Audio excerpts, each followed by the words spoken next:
I got my real first rad, like expensive $150 skateboard, everything together when I was in 7th grade. It was a Jeff Kendall, 2 hands. One hand was doing a peace sign, the other one was ground. I was like, yeah, it's fucking famous. It was cool. And that was my life until I graduated high school, my life.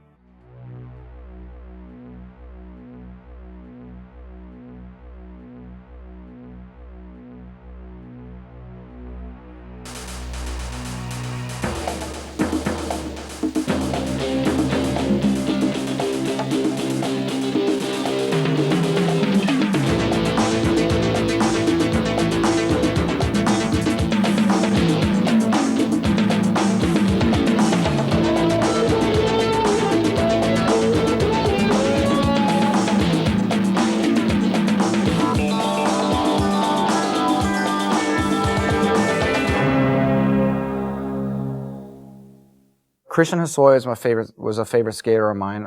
Chris Miller, which is a buddy of mine now, but I always loved Miller's style. Like, he just had such a cool, flowy kind of style. Matt Hensley is probably all time. Hensley was the first one to really make street skating cool, like so much cooler than, in my mind, ramp skating. You know, what ramp skating, there are big airs and crazy spinning around and whatever. And here comes Matt Hensley, and he starts doing that kind of stuff off an embankment, you know, and I was like, wow. I saw him show up one time with dyed black hair and this like punk rock clothing. We were at Webb Park in Rancho Bernardo, old place where people used to skateboard, and he was doing these 360 flip board slides down a set of stairs, and I was just like, I've never seen anything like that before. Because at that time, the only dude that was flipping the board like that was Rodney Mullen, and no one could even understand what the fuck he was doing, so it was just like a different category. We didn't even call it skateboarding. It was like math, you know? Rodney Mullen was doing math, and everyone else was skateboarding. All my friends were skateboarders that were a little bit older than me, and they were getting out of high school or graduated already, and so I would either ditch school or somehow get out early, and we would go downtown San Diego and just skateboard all day.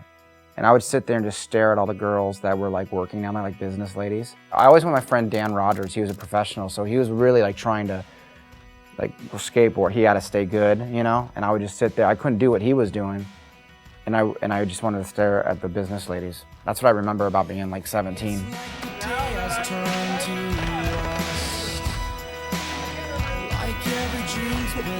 I love hookups.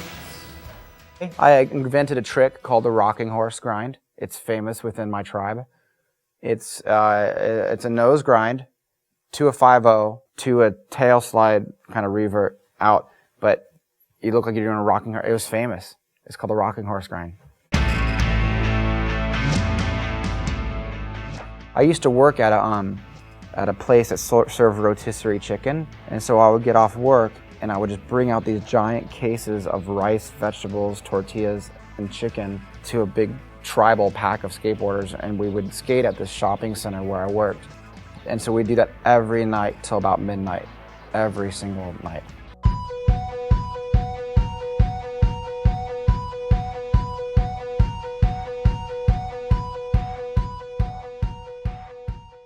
You know, when I was younger, skateboarding and music were so intertwined.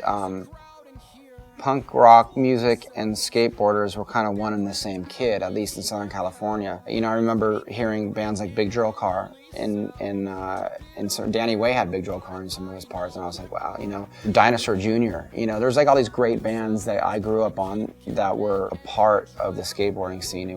That's when I found my own independence and individuality. You know, I found like this is my tribe of people. And you're celebrating the fact that you're not like everyone else in high school. You don't fit in necessarily with your parents. You know, your family life probably sucks a bit, and everyone at school is just not something you can relate to, you know. And then you have this group of dudes and you just travel around the city till late hours into the night blasting music and going as fast as you can.